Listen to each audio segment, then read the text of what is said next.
What is good? What is good? I'm back, y'all, with another video. And the topic of today's video is going to be none other than the G.W.O.A.T, Claressa Shields, and she just made her PFL debut. I think she made it like a day or two ago, but I wanted to take I want to take a little bit of time to just analyze her as a fighter and just really analyze her performance and her opponent's performance, just to really get a breakdown of how I feel like she did, what her ceiling can be.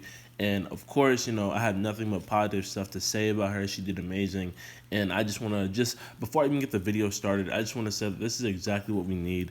We need big name boxers coming into the sport, because as MMA is growing, we want the sport to continue to grow. We want a bunch of new talking heads, and we just want to see fighters test themselves. So even win, lose, or draw, Claressa Shields gets all my respect and all the respect in the world from me and the MMA community, just for even going out there and just going on her shield, so to speak, and just trying something new, putting her record on the line. I think the president of the PFL even said they don't have a fighter, male or female, on their entire roster, including Kayla Harrison, who is as decorated as Claressa Shields. Now, granted, be it in a different sport, but still, she's a decorated combat athlete nonetheless, and the most decorated female boxer in history, and one of the most decorated combat athletes of all time, period. So the fact that she's even putting her record and her legacy at stake in a whole different combat sport just shows how ballsy she is, and just shows that she's really going for broke and to try and cement herself as the GOAT, as the greatest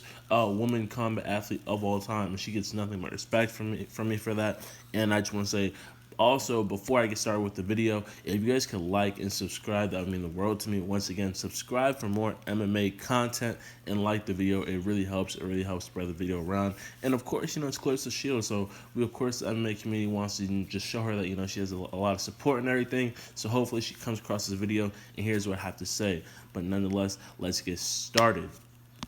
First things first, I want to say her hands are so fast, oh my god. But of course, we already knew that. We already knew she could do that, in 6, 10, 12-ounce gloves and 14s. That's what she trains in. What would she be like in 4-ounce gloves? And of course, the feeling's a little different when you make contact in the 4-ounce gloves, because your fingers are a lot more exposed, your knuckles are kind of exposed, so the feeling's a little bit different. So some people thought that she might not be punching as fast and hard, so she doesn't damage her fingers.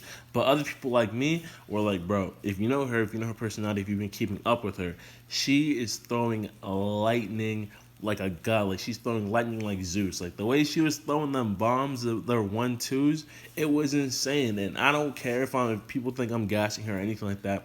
No female, or I haven't seen too many MMA fighters in general, but I have yet to see a female MMA fighter with hands that fast and that accurate.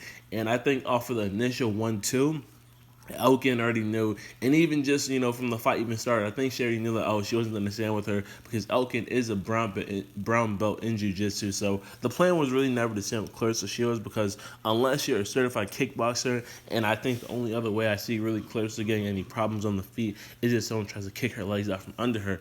But outside of and keeping her away with like a teep, that would really just be like a Muay Thai specific type of fighter, which Elkin is not. But outside of that, Elkin never even decided to even attempt to even stand with Claressa Shields. Her whole thing was just ground and pound, Khabib style, Charles Oliveira, try to get the submission. She attempted an armbar takedown on Claressa, and had a decent way.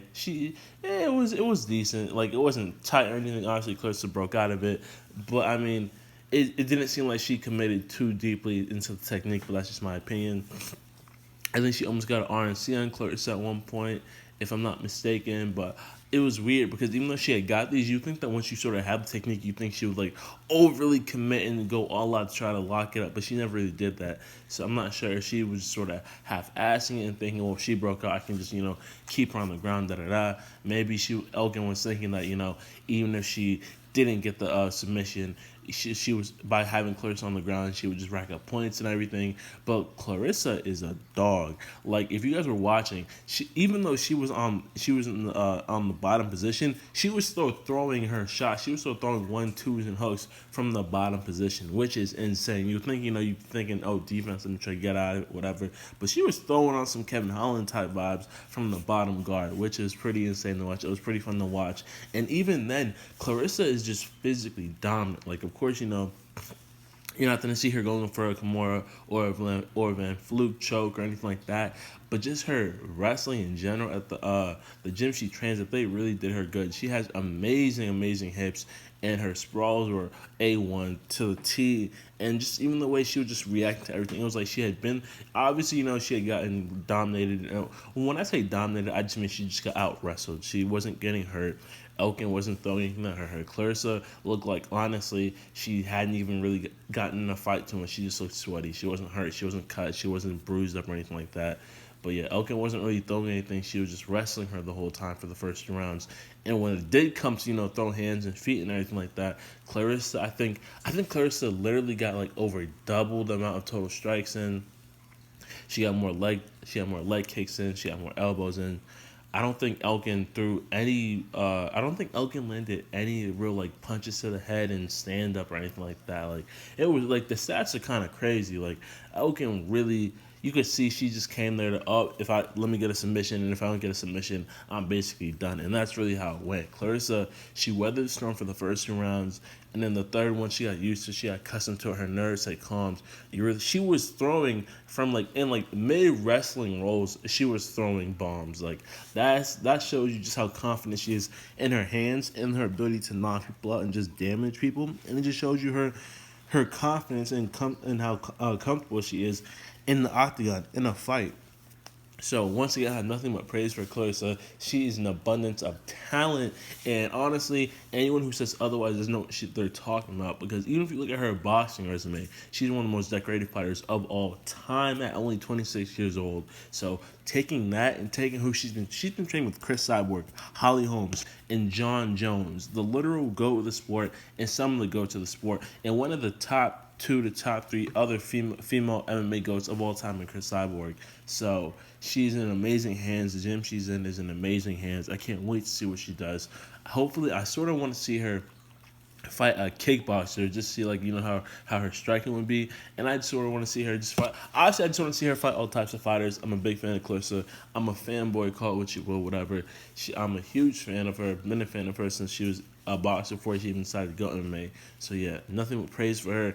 And also, I love how the MMA community has been rallying around her, just showing her love, showing her support, because this is what everyone's been saying. Everyone's been saying, okay, MMA fighters have been going to boxing, and we see how that's been going, but how come they don't come to MMA and try it out? So now, with Claressa doing it, and she's leading the way, especially being a woman and a woman of color, I just love what she's doing. I just love how everyone's rallying around her, and you just love to see it. So yeah, those are my comments for her debut. Nothing but respect, nothing but praise for the G.W.O.A.T. I cannot wait to see what the future holds for her. I think the PFL is an amazing spot for her. I just love what the PFL has been doing in general. They're probably my favorite up-and-coming MMA platform.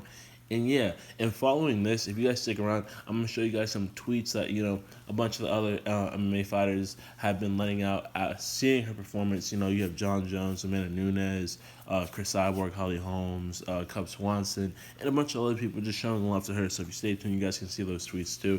And I'm going to show some footage from her fight. So yeah, stay tuned, and don't forget to subscribe and like the video and share it around. I appreciate it, and I'll catch you on the next one. Ciao. It's going to help it as well. Elkin with a takedown attempt. She was in deep, and now Shields has got a nice sprawl. She's got her legs back. She needs to learn to let her feet slide there. Keep that head covered there. Pushes away. Step back. Nice. Make her get up. Pounding from the top. Claressa Shields putting it on Brittany Elkin, who's clinging on for dear life. Those are big shots. Brittany's not protecting her face there. She's got to get moving or get back to a better guard position there. Shields roll of her legs here. Keep her hips nice right hands again. Claressa Shields on top and hurting Brittany Elkin. Elkin could bowl her over. More right hands from the top. Claressa Shields continues to pound away at the head of Brittany Elkin. This is where Shields should try to get back to her feet. If she can disengage, and I know she's landing some big shots, but those are big shots right there. Oh boy. And the referee steps in and waves it off. Claressa Shields, the G.W.O.A.T. Wow.